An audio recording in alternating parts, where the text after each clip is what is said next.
નવસારી જિલ્લાના ઉપરવાસ અને પર્વતીય વિસ્તારોમાં ધોધમાર વરસાદ બાદ નદીઓના જળસ્તરમાં સતત વધારો થઈ રહ્યો છે.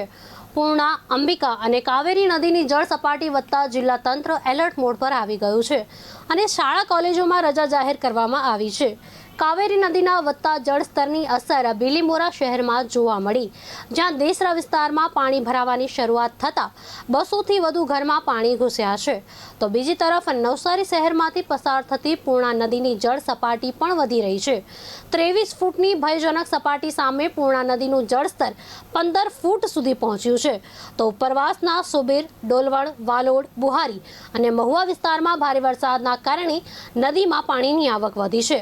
પૂર્ણા નદીના કેચમેન્ટ વિસ્તારમાં પણ છેલ્લા 24 કલાકમાં અંદાજે 20 ઇંચ જેટલો વરસાદ નોંધાતા જળસ્તર હજુ વધવાની અને નદી ભયજનક સપાટી પર પહોંચવાની શક્યતાને ધ્યાનમાં રાખી તંત્ર સતર્ક બન્યું છે.